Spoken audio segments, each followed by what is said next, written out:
Selamat siang. Saya lanjutkan dengan ekspresi gen dan sintesa protein. Perhatikan pada slide berikut ini. Yang saya tampilkan pada slide berikut ini yang terjadi di dalam nukleus. Di dalam nukleus itu terdapat kromosom, yang mana kromosom itu tadi tidak lain adalah kemasan dari DNA. Dan DNA terdiri dari dua pita polinukleotida yang saling berpilin. Yang satu arahnya 35, sedangkan komplemennya arahnya 53. Sehingga pita polinukleotida yang saling berpilin tadi arahnya adalah antiparalel.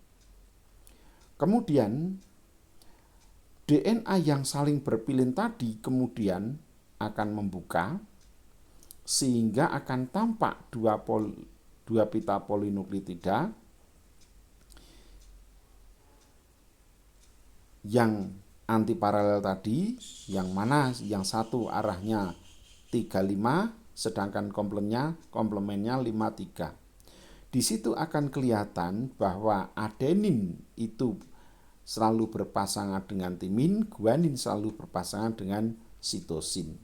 Yang mana keduanya tadi akan dihubungkan dengan suatu ikatan namanya ikatan hidrogen. Setelah pita DNA terbuka, bekerjalah enzim helikase, yang mana enzim helikase tadi fungsinya untuk memutus ikatan hidrogen antara basa-basa nitrogen. Setelah ikatan hidrogennya itu terputus, perhatikan gambar yang paling bawah, kemudian terjadilah transkripsi. Yang mana pada transkripsi tadi, ini dengan menggunakan enzim namanya adalah enzim RNA polimerase. Nah, enzim polimerase ini akan bekerja pada pita sen atau template dari ujung 3, nanti akan bergerak menuju ke arah ujung 5. Setelah sampai ujung 5, nanti akan membentuk mRNA atau RNA duta. Jadi yang dikatakan transkripsi, DNA membentuk RNA duta atau mRNA. Kemudian perhatikan kode-kode genetik yang terdapat pada mRNA atau RNA duta. Timin berpasangan dengan adenin. Nah, saya ulangi, timin dari pita DNA berpasangan dengan adenin, sedangkan adenin dari DNA berpasangan dengan urasil. Karena apa? Pada RNA tidak pernah ditemukan timin, sehingga timin digantikan dengan urasil. Nah, demikian yang disebut dengan peristiwa transkripsi yang terjadi di dalam nukleus.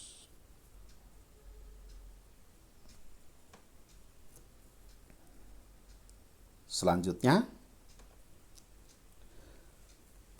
RNA duta yang telah dibentuk di dalam nukleus kemudian akan meninggalkan nukleus menuju ke sitoplasma. Setelah berada dalam sitoplasma, kemudian nempel ribosom. Nempel ribosom, perhatikan pada ribosom itu ada sisi A atau A site dan P site. A site itu adalah aminosite, sedangkan P site adalah peptidyl site. Kemudian AUG yang merupakan kodon stat itu nanti akan dibaca oleh RNA transfer yang ada dalam sitoplasma dengan menggunakan antikodonnya urasil adenin sitosin. Ingat, adenin berpasangan dengan urasil, urasil dengan adenin, guanin dengan sitosin. Nah, AUG diterjemahkan oleh RNA transfer dengan menggunakan antikodonnya, ternyata itu berupa asam amino metionin. Sehingga, perhatikan gambar nomor 2, RNA transfer yang menuju ribosom nanti akan membawa metionin. Setelah membawa metionin, kemudian ribosom bergeser lagi. bergeser. Kemudian kodon atau kode genetik yang terpada mRNA yaitu guanin adenin urasil dibaca oleh RNA transfer menggunakan antikodonnya berupa sitosin urasil adenin. Ternyata guanin adenin urasil itu adalah asam amino asparagin, sehingga RNA transfer yang menuju ke ribosom membawa asam amino asparagin. Selanjutnya, metionin dan asparagin dihubungkan dengan suatu ikatan yang disebut dengan ikatan peptida. Ikatan peptida.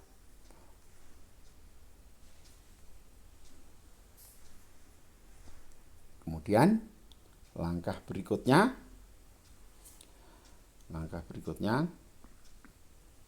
ribosom bergeser lagi. Nah, lihat gambar yang paling bawah, bergeser lagi. Kemudian setelah bergeser ternyata adenin urasil dibaca lagi oleh RNA transfer dengan menggunakan antikodonnya urasil adenin. Ternyata adenin urasil mengkode asam amino asparagin lagi. Sehingga setelah itu asparagin yang pertama dengan asparagin yang berikutnya dihubungkan lagi dengan ikatan peptida. Selanjutnya RNA transfer yang sebelumnya akan meninggalkan ribosom menuju ke sitoplasma.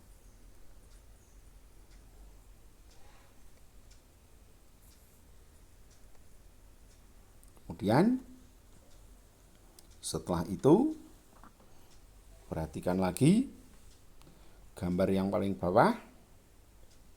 Nah, asparagin dengan asparagin dihubungkan dengan ikatan peptida. Sudah.